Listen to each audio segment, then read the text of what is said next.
Welcome back to Analysis. We've been looking at the implications of the deal announced yesterday over Iran's nuclear programme.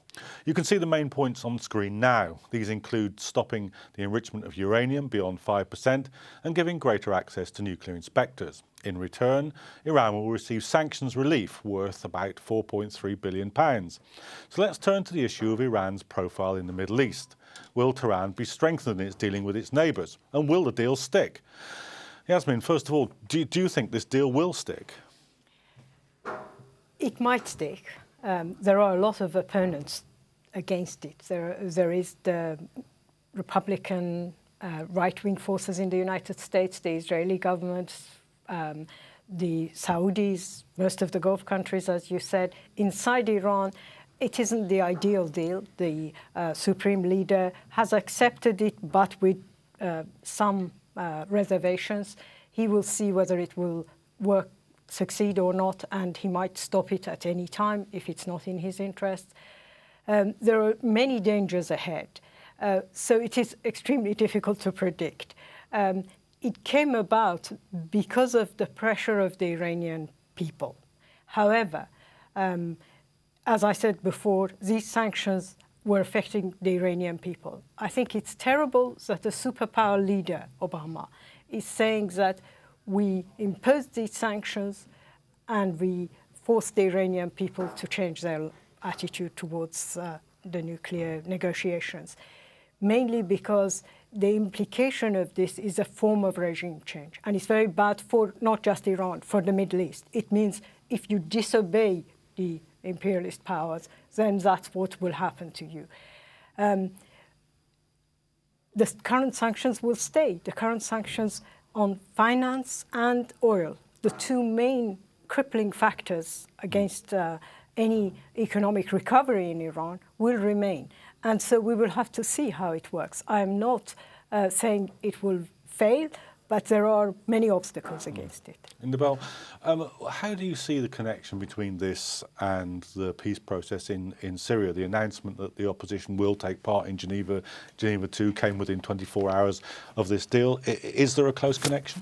There may be a connection, but don't forget, please, that Iran is the main reason for instability on the whole area. And one of the Iranian authorities just announced a few weeks ago that without the Iranian intervention supporting Syrian government, Syrian regime, the Syrian regime have been fallen in 2 hours.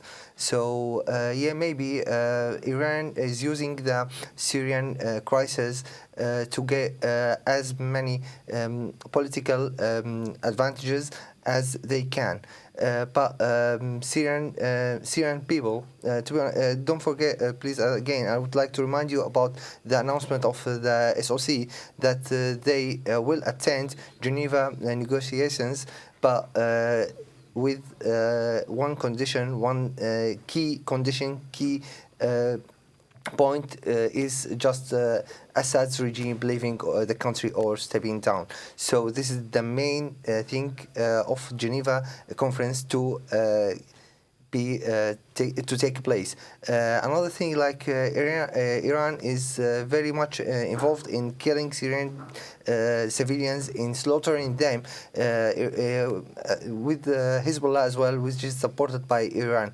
Yeah, Iran is getting advantages for itself by playing with the Syrian crisis with Western countries. But again, we don't expect any help from Western countries at all with the Syrian people. They're not helping at all. I think that a few months ago I've been interviewed with the same program about the lifting the embargo on arming the Syrian, the Free Syrian Army, but nothing happened at all. So it's a kind of play. It's a big theater. What's going on? Yeah, so no one's helping. And how do you see this? How do you see the interaction between the diplomatic process here and Syria? We've talked about how the inability to move towards a military strike was the opening point here. How do you see it developing? We have to remember that it was another war, the war against Iraq, that brought a Shia government in power in Baghdad and gave Iran that strength in a way, in that most countries in the region, most non-Shia countries, see Iran as a threat. It now has Iraq, Syria, and Hezbollah. And that has destabilized the region. The fault for that lies with the United States, because it didn't know what it was doing. Because the Iraq war produced exactly the opposite of its intent. What it wanted. Having said that, I think there is, and for Iranians, adventures in Syria, in Lebanon, or for ordinary Iranians, for working class Iranians, it's not something they want to get involved in. You hear on workers' protests, you hear people saying, leave Syria alone, look after our interests, give our salaries, for example, because people know that some of this budget is going for other activities. But having said that, I think the fact that some countries, Saudi Arabia, the Gulf countries, but also a lot of Sunni countries, have made Iran such a big threat has not helped them either. It has kind of made Iran feel more powerful than what it is. After all, yes, it is true, Revolutionary Guards from Iran were fighting in Syria. One can't deny that. And it's a terrible situation, because why should soldiers from one country fight a civil war in another country? But I don't think we should exaggerate the threat of Iran as a regional power. It has been put in that position because of by default, with major powers playing games in the region. And in some ways, it will not be able to, I don't think, under the next few months, in the immediate 6 months, it will not be able to play too adventurous a policy in the region in fear that the negotiations will fall. I think that will be, I'm sure there were threats made against Iran during these negotiations to make it clear that there are limits as to how it can behave in the next 6 months. But as I said before... So what you're suggesting really is that among the other ways in which the deal might collapse is if Iran is playing too obvious a role in Syria, this will become a red line, if we can use that phrase, another red line for the Obama administration. That or in Lebanon, either of the two. And don't forget that there will be those, such as the Israeli government, who will try and play a game so that Iran reacts in a way where the whole... and is this one of the suggestions about the recent bombing in Lebanon, perhaps? The recent bombing in Lebanon is very strange. It was in the middle of a Shia area, and therefore it is possible, Hezbollah has many enemies in Lebanon, inevitably, but it's possible that it was, the Iranian government at least is claiming it was Israel. And it is possible that Israel was playing that game in order to initiate further conflict between Sunnis and Shias. It's possible. So, Nebal, I mean, isn't the situation one which it might not be anybody's intention, but the US has been prevented from an active intervention in the Syrian war, primarily perhaps by anti-war opinion in the UK and in the US. If Yasmine's right, one of the things preventing at least any increase in the Iranian involvement will be this peace process. Aren't we arriving at a point which perhaps should have been there all the way along, that actually the fate of what happens in Syria will now be in the hands more of Syrians? I don't think so. I would love to agree with you, but it's not the situation at all, because as you mentioned, it might be a red line from Obama's authority, Obama's government towards the intervention of the Iranian intervention in Syria. But don't forget that Obama's red line have been crossed loads of times before, even by the Syrian regime, with surely using the chemical weapons against the Syrian civilians. So I don't think that it's a kind of red line, and if it is, I don't think that anyone would hesitate crossing Obama's red lines anymore. But it's all about political issues between the USA and Iran, the Iranian regime, playing forwards and playing between both of them, using the Syrian crisis to push forward to gain as much every party as much as they can. But for us as Syrians, we've started our revolution without any aid, without any help from any party, Western or Eastern. We don't believe that anyone's gonna help us, because almost 3 years since the very beginning, the start of the Syrian revolution, no one helped us. Even humanitarian aids are not available that much. So we depend. People say. But this is what comes of trusting the imperial powers, isn't it? I mean, you would have been better off not asking. I mean, all those speeches from the FSA begging them to intervene, you'd been better off not doing it, wouldn't you? We're not begging to intervene. We just need. Well, the FSA were asking them to intervene. We need just a kind of help. We've heard about getting some weapons that will change the battle, but we've got nothing till now. We don't want any military intervention inside Syria. We ask for help to help Syrian civilians. We need humanitarian aids as well, but no one gives us any kind of aid. So we don't expect that. Looking a bit more broadly, it's obvious from the Israeli reaction that they really don't like the deal. It seems to me as if just behind the Israelis, the Saudis really don't like the deal. Do you think there's a possibility that it can break down from the point of view of the regional players, given, I guess one of the things that Nebal is saying is that the Americans are too weak to even impose a red line. So can anybody actually any longer sustain enough influence in the area over their allies to make the deal workable? The Americans still do control both Saudi Arabia and to a certain extent Israel. There will be a lot of talk, but I don't think the Israelis will act independent of the United States. They haven't done so far, and it's unlikely they will do so.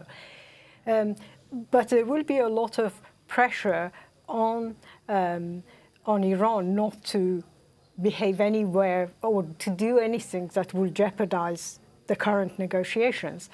And although it is true that the United States has, if you like, hesitated, has hesitated over Syria, rather than show weakness, I think it has hesitated, and that hesitation reflects a number of issues. But on the whole, there is a sustained pressure on all of the countries of the region who do not play exactly what the Western powers want. Iran is an exception in that, because economically, Iran is playing exactly the games that is dictated to it. Iran economically, in all of its various factions, follows the IMF regulations, the World Trade Organization's regulations, and so on. It is this imposition of economic and political power in the region that determines the long-term interests of the United States. And in this, it will seek allies wherever it can. It will be completely without any principles, without any ideas. One thing that the Syrian opposition, I think, should learn from the experience of Iran and the experience of those sections of the Iranian opposition who did call not for intervention, but who sought help from the West, is that at the end of the day, Obama admits we did regime change from within the Iranian government. And that is the scenario preferred by these powers, because the risks are so much fewer, and therefore that's how you do. If you're a think tank in Washington, that's what you go for. And that's the danger. At the end of the day, it's ordinary people in the country who are the only people who can overthrow a regime. And one can't rely on anything else, really. Mm. Because in the Iranian case, and isn't this a danger in the Iranian case? To the extent that the regime managed to portray sections of the opposition as pro-Western, they lost support. We lost support, but I don't think that opposition would lose support because they didn't have support before. No, I meant the Iranian. I meant the parallel with the Iranians. Yeah. So, but the thing is that like Western powers, they are not playing the role they should play in Syria. When they wanted, they put pressure on the Syrian regime to destroy all its chemical weapons, all the chemical arsenal weapons, and it happened. But why don't they put a pressure on the Syrian regime to step down? Why? One more simple thing: why don't they put a good pressure to provide humanitarian corridors to be able to deliver humanitarian aids and medical aids inside Syria? They are not helping in this. They are just hesitating in the way they dealing with the Syrian crisis. They are not helping Syrian civilians. It seems to be that they don't want it to come to an end. They don't want the revolution to go strongly and get rid of the dictator. The best situation is maybe the one that's going now, destroying the whole country, and this serves everyone, including Israel as well. So they're no help, and we don't depend on them. We don't rely on them. We just people like normal civilian Syrian people said that we just rely on Allah, and this is the only way it's going on over 3 years right now. So, Edmund, do you think that that the American decision to take the diplomatic route was in part a sign of weakness? The Iranian regime's decision to respond to it was in part because it was under pressure domestically. Do you think Iran can emerge as a stronger regional player because it's less weakened by its opposition than America is by its, if you follow? I think the Iranian government will hope that will be the case.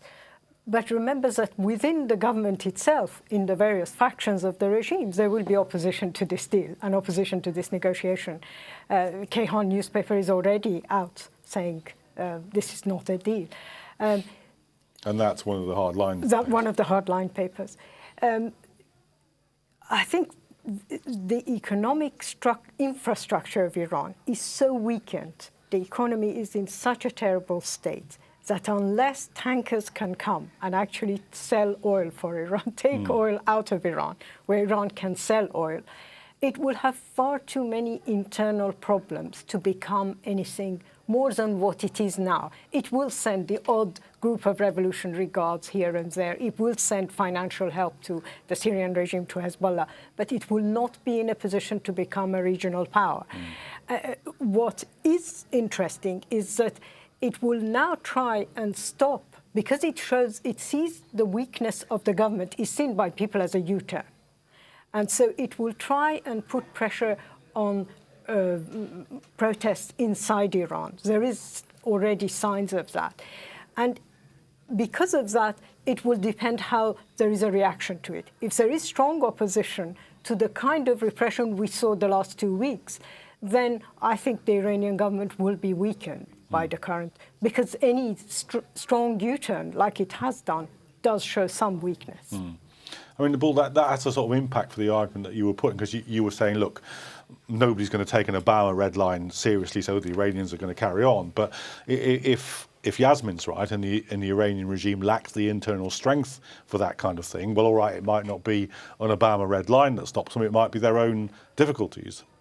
Maybe if the Obama's authorities are serious, but till now it doesn't seem the case. It seems the case because it's not the way they're working. It seems that the Iranian government has got like the green red line to do whatever they would like to do inside Syria to support the Syrian regime without oppositions, without revolutionists getting any kind of support from anywhere, from nowhere. So I think that I won't say that there is a kind of red line being put by the U.S. Towards the Iranian intervention inside Syria. I think, but it's so obvious that they've got the green line. Okay, I'm going to have to stop you there because we're coming towards the end of the programme. So whatever the future holds, it looks as if it's going to be very different from the past, and we'll be following it. So do rejoin us for future shows of analysis.